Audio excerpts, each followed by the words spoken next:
question, do I put the Cicaplast gel to my entire face? I don't. I just use a tiny dot under each eye and then carry it up to the top eyelid, sparing within 1 millimeter of my lash line. It works really well for reducing eyelid irritation, because let me tell you, I don't know what is going on. There's some kind of grassing, but the other day I was just like, coming in with the new SPF 50.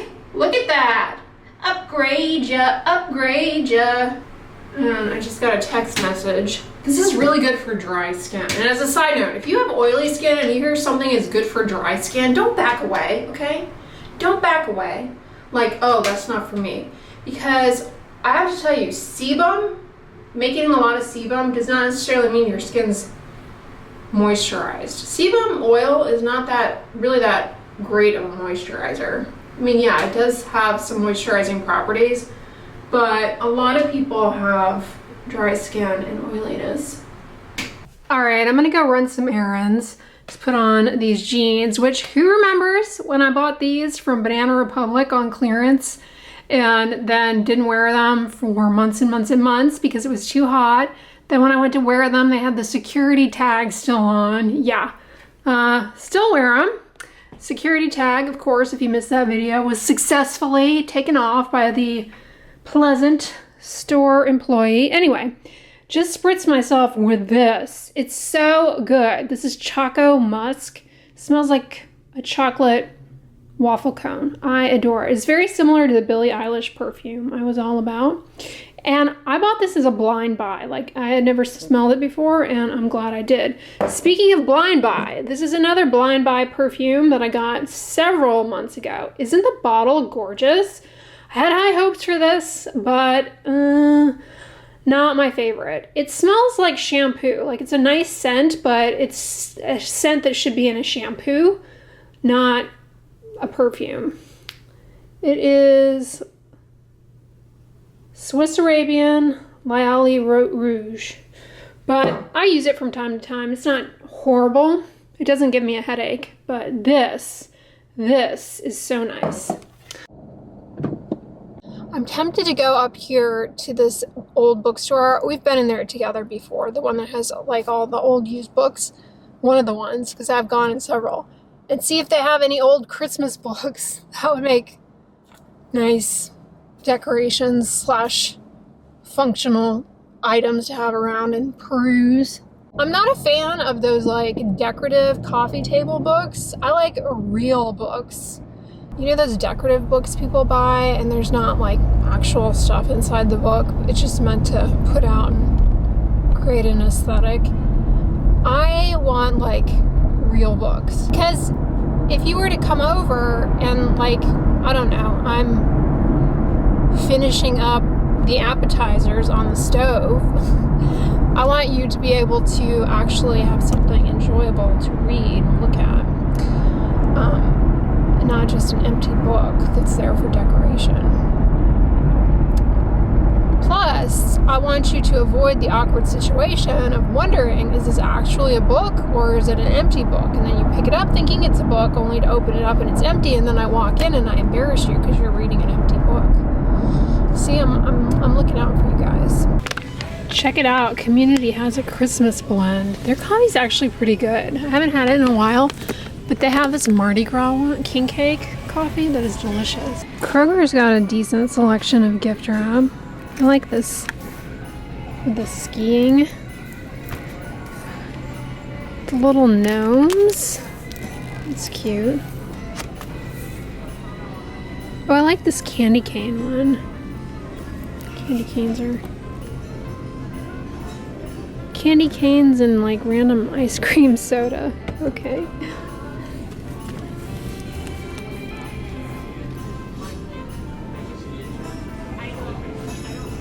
It's pretty.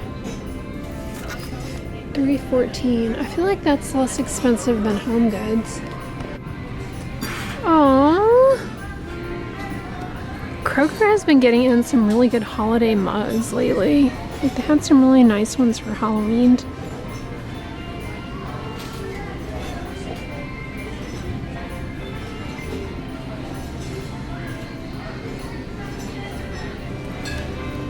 stockings. H, B, and G. We even have ornaments this year. Pizza. Again! Guys, isn't this like the 4th ranch dressing ornament we've come across? What is with that? I know people like their ranch dressing, but like, that's definitely something we have seen multiple of already, and it's not even December. This is really cute. The little snowman. Oh, I love these. This one especially because it looks vintage. There's a little gnome. And a penguin. I really like the snowman.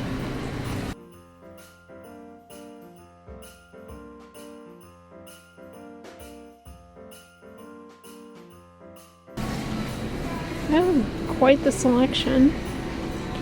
I like this one.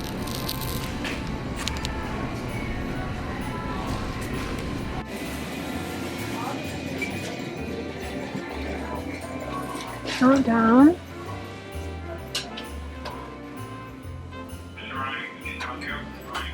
You have the white truck. A little gnome. That's sweet. I really like this one. The plaid. It's got the little snowman out front. The icicles. Bottle brush trees. Kroger even has a Barbie holiday ornament.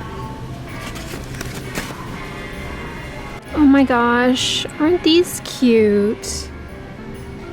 Little woodland creatures. Little snail. Patooties. So cute. Oh, that's something I would have wanted to collect at one point in my life, but I can proudly say I can walk away now. Y'all, what is up with this? There's like very few holiday scents from Tuscany. I'm really disappointed. They used to come out with so many. Oh my god, Furby, Furblets. Furby was so creepy. I got one when they were all the rage, and it was like impossible to shut it up. And you'd think it was turned off, and then it'd just like wake up. Oh. It's like, get this thing away from me. This is nice. It's a 12 days of Christmas countdown with votive candles. 12 scented votive candles. You get $14.99. Oh, different scents too. Cinnamon spiced apple, cozy and warm, festive eggnog. How cute are these Mentos? The little snowman. It's the gum. Has a liquid center. Lindt came out with little snowmen this year. Usually they come out with those little bears. I'm sure they have them somewhere. Oh my gosh, you guys. Eagle Beaver pencil sharpener. How funny is that? These little gag gifts. Toilet nightlight. Tic-tac-toe game. Oh geez, Kroger got in on the Arctic Fox tradition. Totally made up. And the Frost Pips. What is this?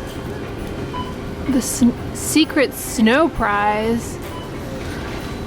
The Elf on the Shelf merch has just gotten way too out of hand. What's this? Ugh, these almost fall.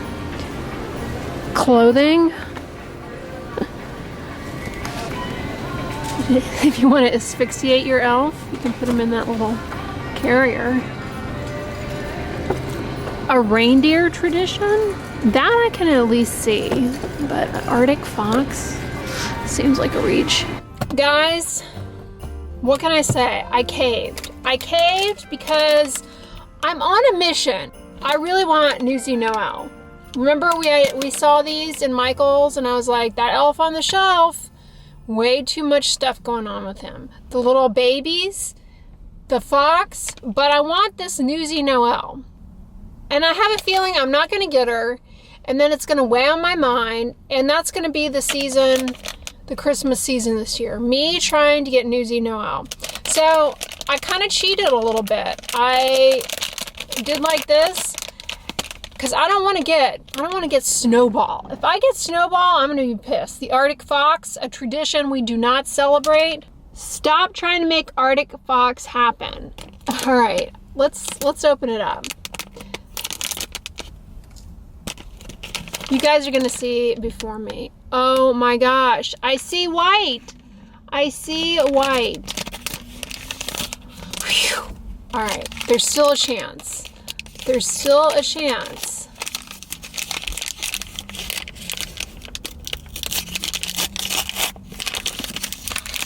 I can't look. I can't look. You guys are gonna see it before me. Well, not really, because I'm gonna go home and edit this, and yeah, but.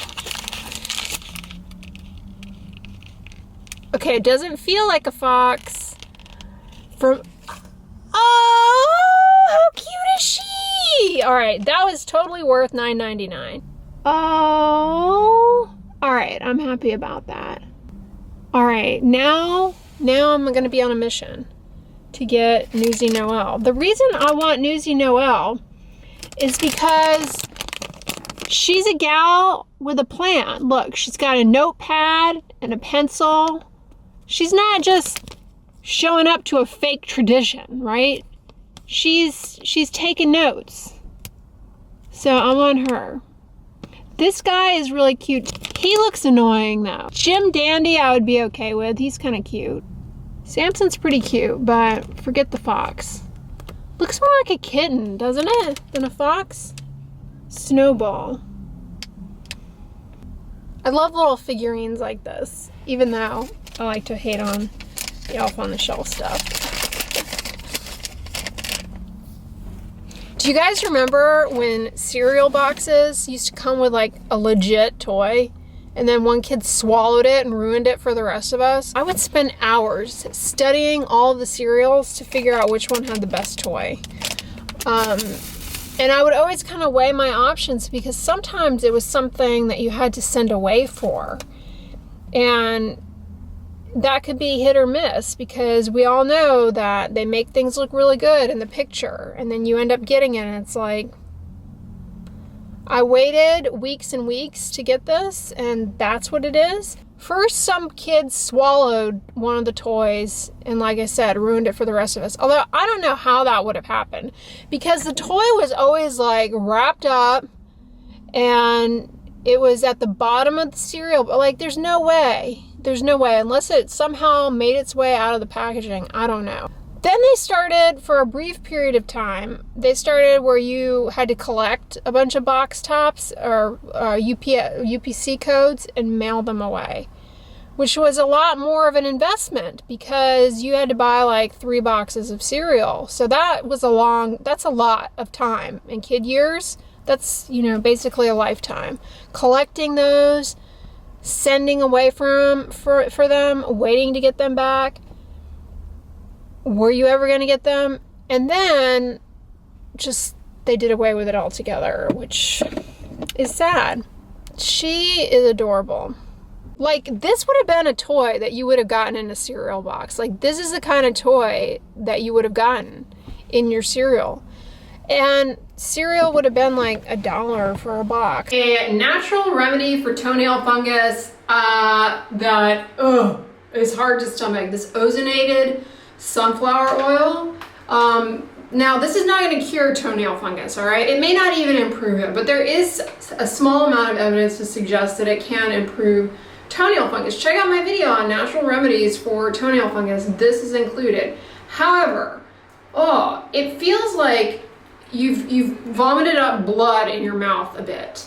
Is the closest I can get to describing the smell of this. I don't even want to open it up. It's got that heme metallic like odd aroma to it, but it's an interesting consistency. It's really oily and emollient, and you just spread it around the nail folds, under the nail plate, and of course the top of the nail plate itself. But man, it makes your fingers smell foul. The type of fungus that causes foot fungus, toenail fungus, is the same type of fungus that causes ringworm, as well as jock itch. And one of the things to remember about these kind of fungal infections is they can spread. And so be really careful if you're dealing with this, that you are not reusing like the same washcloth, or using your washcloth to the area and then washing yourself somewhere else. Like, for example, don't wash your groin area and then wash like your abdomen, because you can spread it up that way and you can get that ringworm that way. Likewise, if you have a child who has ringworm in the scalp, because this is something that children deal with a lot, adults can get it too, but children, be really careful when treating them that they're not sleeping in the same bed, because they'll spread it to one another. You can also get ringworm around the eye area, have it affect your eyelashes and your eyebrows, get hair loss. Little new pet like a cat or a puppy, they can carry those types of fungal infections. And unfortunately, these days, we are seeing an emergence of antifungal resistant ringworm. The thing about ringworm, as it's commonly called, or any fungal infection like this, is that they are the great mimickers. Let me tell you, they can look like a lot of things. And that's why in dermatology, dermatologists are never at fault for testing a rash for the fungal species, organisms that cause fungal rashes, because let me tell you, it can look like a lot of different things. Anyways, guys, I'm all moisture stacked with my tretinoin on. I got the La Roche-Posay Cicaplast under my eyes into my upper eyelid, and I'm gonna wrap this vlog up here. I hope you guys enjoyed it and that you're having a fantastic weekend. If you liked this video, give it a thumbs up, share it with your friends, and as always, don't forget, sunscreen and subscribe. I'll talk to you guys tomorrow. Bye.